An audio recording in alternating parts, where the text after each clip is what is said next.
Assalamu alayka ya Rasulullah. Assalamu alayka ya habibi ya Nabi Allah. Ada sebuah makalah di sini yang dinukil dari Syekh Syadiduddin As-Sayrozi. Beliau menukil dari dawuh guru-gurunya. Guru-guru kami pernah dawuh katanya. Guru-guru kami pernah ngendiko bahwa barang siapa yang ingin anaknya menjadi alim, anaknya menjadi orang hebat, anaknya menjadi orang yang menguasai ilmu pengetahuan baik dalam hal agama atau hal yang lain, maka fayam bagi ayyura'yal ghuraba, maka dia hendaknya menjaga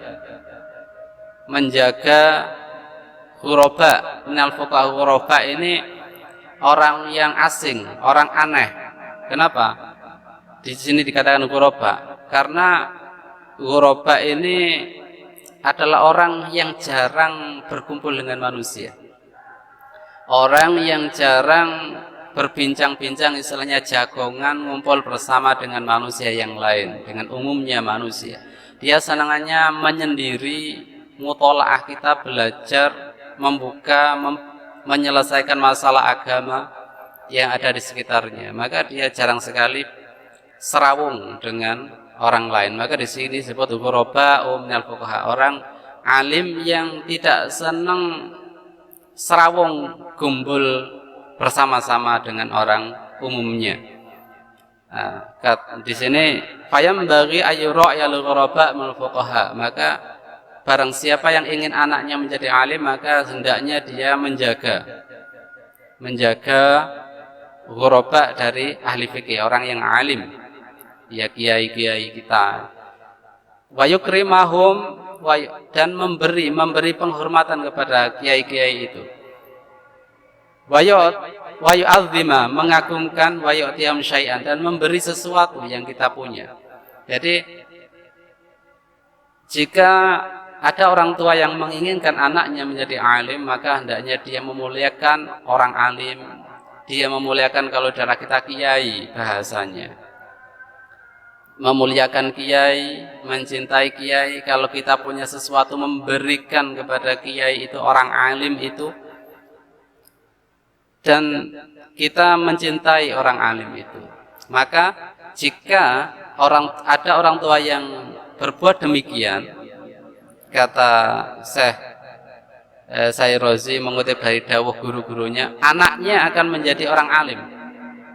Anaknya akan menjadi orang alim. Kalau tidak anaknya, maka hafidhu, cucunya nanti, keturunannya pasti ada yang cari orang alim.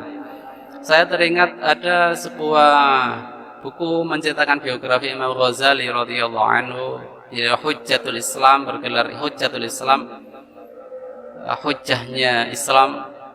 Kalau dirunut dari sejarah orang tuanya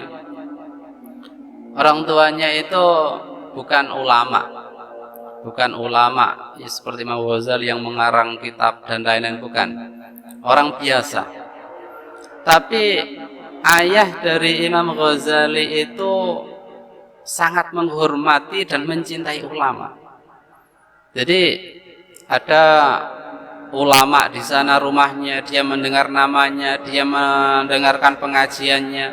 Setelah itu suatu ketika beliau sowan ke rumah kiai itu, membawa, di dalam biografi dikatakan membawa sebotol madu, kemudian diberikan ke kiai itu dan minta doakan supaya anaknya menjadi anak yang soleh, yang alim. Kemudian datang lagi ke kiai ini, meminta doakan. Karena saking hormatnya ayahnya Imam Al-Ghazali kepada orang alim tersebut, ya, dia hormat kepada orang alim itu, minta didoakan anaknya. Akhirnya apa? Akhirnya anaknya, ayahnya Imam Al-Ghazali itu, ibunya anak Imam Al-Ghazali itu, Muhammad Al-Ghazali, ya, seorang yang alim, allamah, yang mulai muda itu sudah kealimannya sudah tidak diragukan lagi. Beliau alim dalam bidang filsafat, beliau menguasai dalam bidang fikih, menguasai tasawuf dan ilmu-ilmu yang lain. Luar biasa keilmuannya. Itu karena barokah dari ayahnya yang luar biasa dalam menghormati orang alim di sekitar beliau.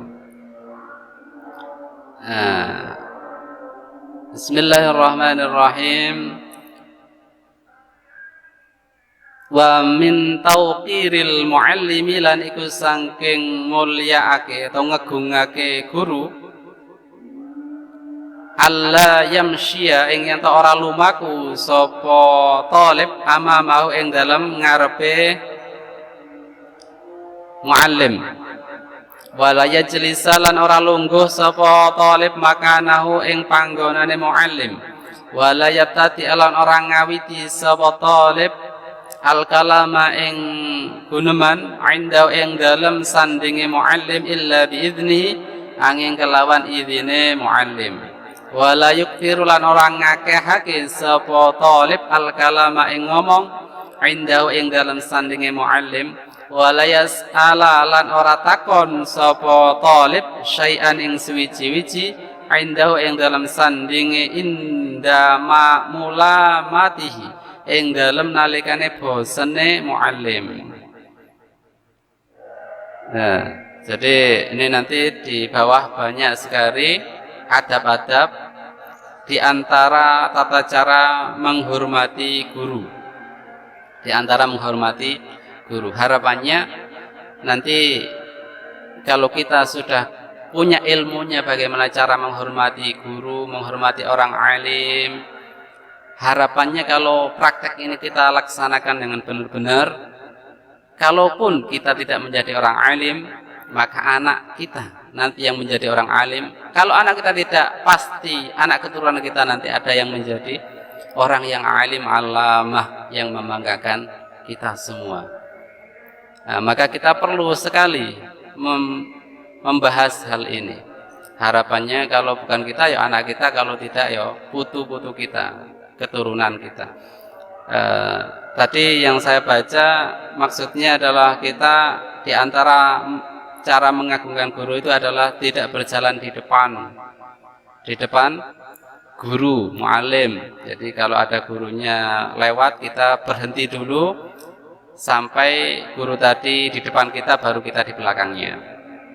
Terus kita tidak duduk di tempat guru, entah itu kursi tempat mengajarnya guru atau sajadah tempat gurunya sholat atau apapun tempat guru, tidak kita jadikan tempat duduk kita. Walayatati al-kalam, tidak memulai pembicaraan ketika berada di depannya kecuali dengan izin dia, izin guru itu. Tidak memperbanyak pembicaraan ketika bersama guru kita. Terus tidak bertanya sesuatu ketika kita lihat guru itu sedang merasa bosan, sedang merasa tidak mood untuk membahas suatu masalah. Kita tidak memaksakan diri untuk bertanya kepada dia. Nah, mungkin itu saja yang kali ini bisa kita bahas. Mudah-mudahan kita mendapatkan barokah dan manfaat dari pembahasan kita di sore ini. Sekian dan mohon maaf. Ihdinas shiratal mustaqim. Wallahul muwaffiq ila aqwamit thoriq. Wassalamualaikum warahmatullahi wabarakatuh.